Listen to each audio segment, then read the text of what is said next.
Hey, what's up everyone? Welcome to part one of a 7-part series on how to help you guys in representing your clients in all different types of real estate. I'm sure you probably thought we're gonna start with residential, but we're not. We're actually gonna start with land. Land is really a different animal, a different beast. You could be listing a half-acre parcel. You could be listing a 20-acre parcel. Either way, it's all the same, right? It's just the size of it, right?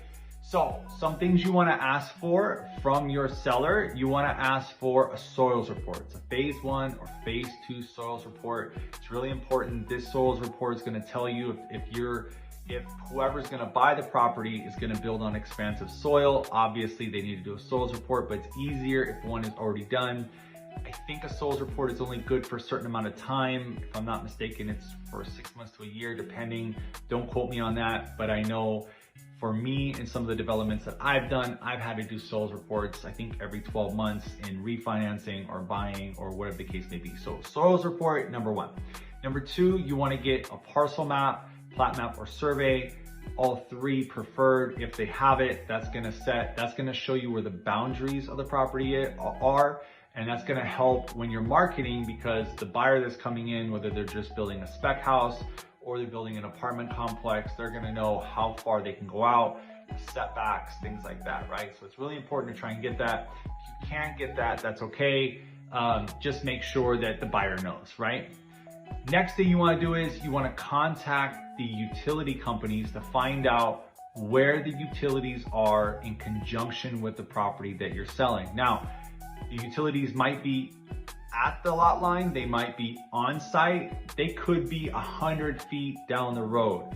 But if it is 100 feet down the road, then that's something you have to think about, because all that trenching costs money. So for every foot, it costs money. These are things you have to think about when pricing that piece of land, because the end user is going to take all that into consideration, right? Also, if you're in more of a rural area where there's not, public utilities, you have to start thinking about septic and propane and things like that.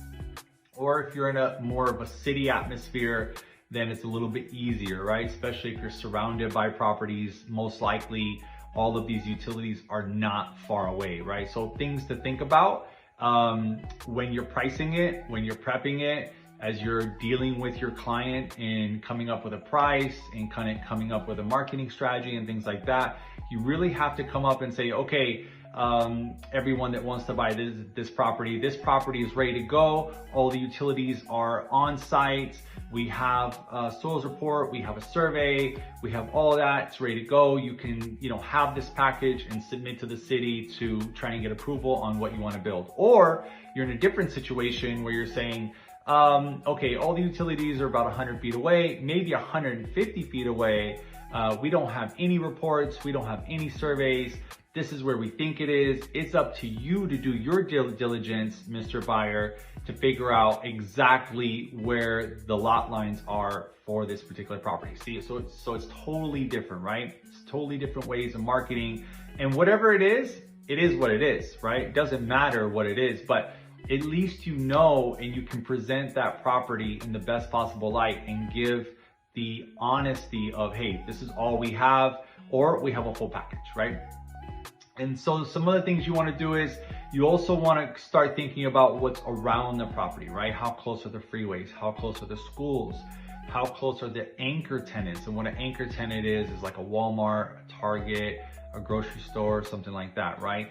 The closer these things are that are necessities for people that have to live or have businesses, the better it is for that buyer, as opposed to somebody that's going to buy a property and hoping that eventually the city catches up to that development. That takes time, right? And that's definitely going to affect the price that you're going to set on that particular property, right? So those are the things that I would ask for from my seller in order to get a good price, in order to come up with a good price, a feasible price on what it's going to sell for, taking into account all of these factors, right? How far it is from, anchor tenants, freeways, parks, DMV, things like that. Also, how much work is involved, because all that stuff costs money for the end user. You're gonna have to kind of fluctuate that in the price. That's really gonna affect the price. So think about those things before you set a price, before you set a marketing strategy. So how do I market land? I market land like this. First of all, I would get a photographer. You're probably thinking, why do you need a photographer if it's just land?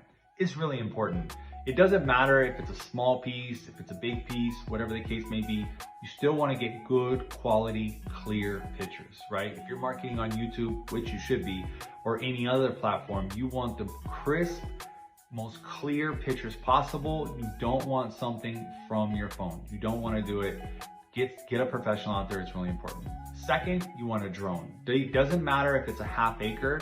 You want to get a drone up there to really get a good aerial view of the entire piece. Doesn't matter, as I said, if it's a quarter acre, half acre, or if it's a 20 acre piece.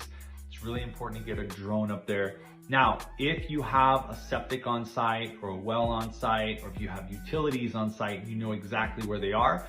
And when you do that drone, and you can actually mark off, you know, a circle or a square and put septic, well, you know, sewer is here, et cetera, and it'll make it a lot easier for the end user to better vision on what they're going to build there and the project that they're going to build there, right? So you really want to think about those things.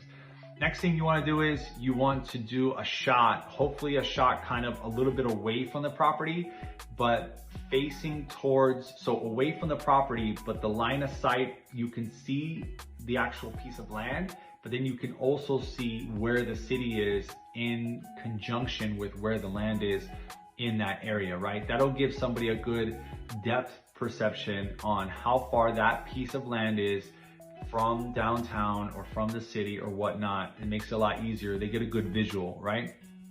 So these are all the things that you have to think about. Super, super important. Oh, one last thing.